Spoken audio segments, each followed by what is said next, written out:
Good afternoon, members of the media. Just would like to take this opportunity to welcome you all to this press conference, and thank you for taking the time out to be here. We, as you have heard, represent the Eminent Persons Group for the MSG that has been tasked to come up with a vision for the group for the next 25 years, the MSG Group. We have been doing a lot of consultations as required under our terms of reference. We started over 2 weeks ago in Port Vila, Vanuatu, and we saw a cross-section of stakeholders there, from the government representatives right down to NGOs and community leaders, traditional leaders included. We did the same thing in Numea just last week, and this week we've been here for the whole week. We have just concluded our consultations for this week for this sector, and we will have a break after this. We've been on the road for a long time, and my colleagues here will return to their capitals and will resume in 2 weeks' time in Honiara to continue the work of the consultations. From there, we will proceed to Port Moresby, and we will conclude the consultations there. We will be presenting a progress report to the Secretariat and to the various subcommittees, ministerial committees, on the 17th of May. And then we are required to submit our final report to the leaders when they meet in Numea in the middle of June. That's the extent of the work on consultations. We have been receiving a lot of good proposals, good views expressed to us, and we have benefited greatly from the consultations and talking and interacting with the stakeholders. We are in the process now of putting together the vision that we are being asked to present to the leaders.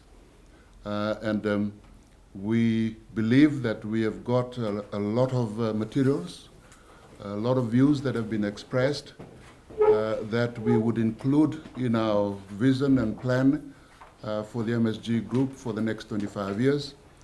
That will make the group a very exciting group, a lot of potential for growth, robust and vibrant, and reaching out to the rest of the Pacific, fully integrated into the region and globally as well. So we've been quite appreciative of the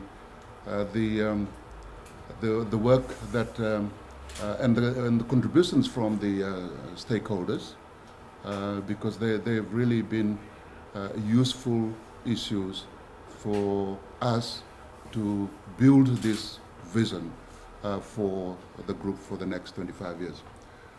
Here in Fiji, we've been able to consult very widely.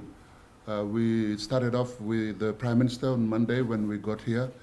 We've had a chance to talk to the Attorney General, the Minister of Foreign Affairs, Minister of Education, other ministers, and a whole range of stakeholders as far as the MSG is concerned, including the private sector, the National Council of Youth, for instance, the Pacific Conference of Churches, and the NGOs, for instance, Pringo.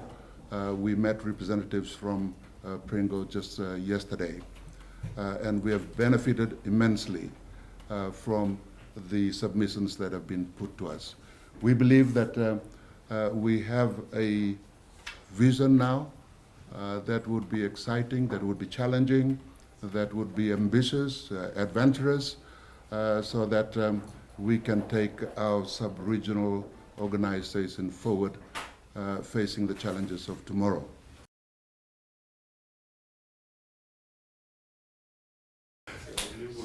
from the Fiji Times, sir. Yeah. You mentioned that you had a lot of discussions with the Prime Minister and the Attorney General, the Eminent Persons Group.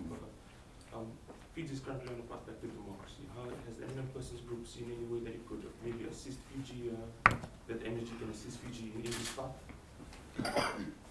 The subject that we are discussing as a group is general.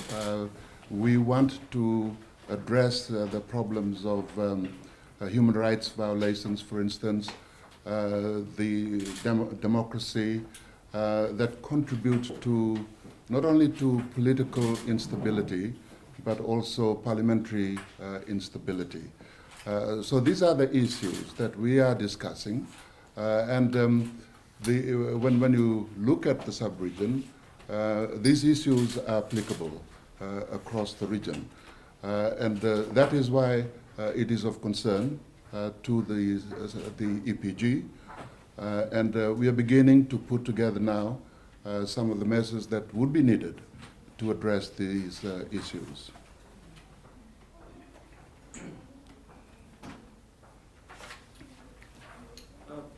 From Fiji TV.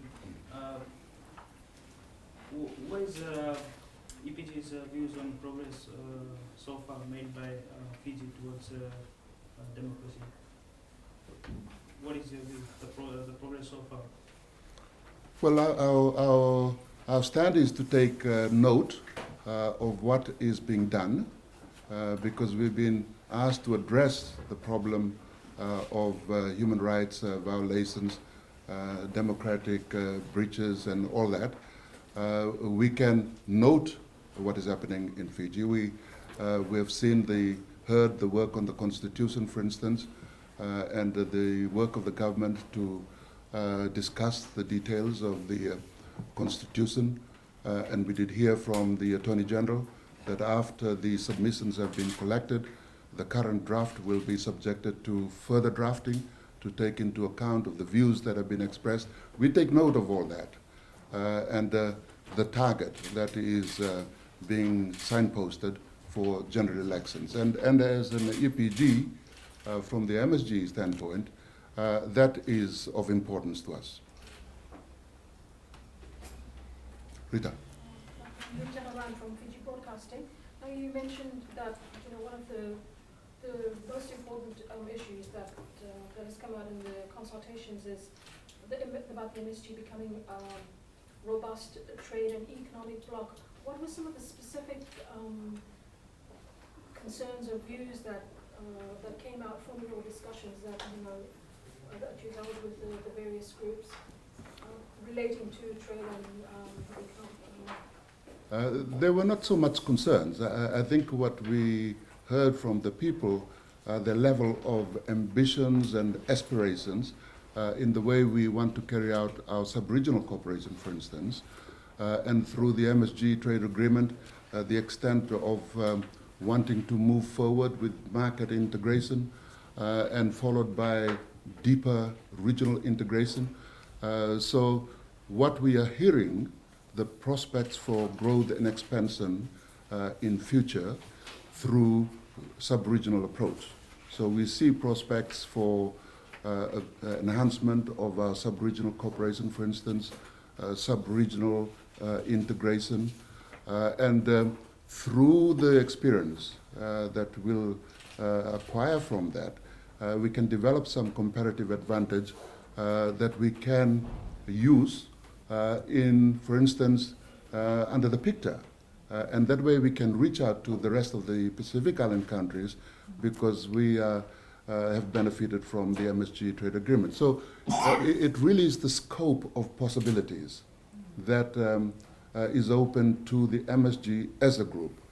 There is a lot of confidence that we do have the resources, and if we manage those resources properly, we can go places.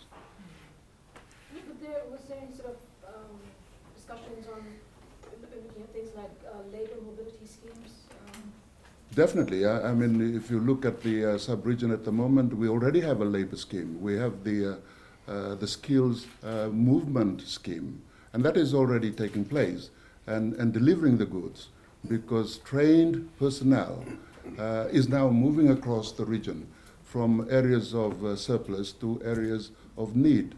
And that can be developed further and strengthened so that through the SMS we can reach out to other Pacific Island countries. So greater integration again in the region, another prospect for greater regional integration.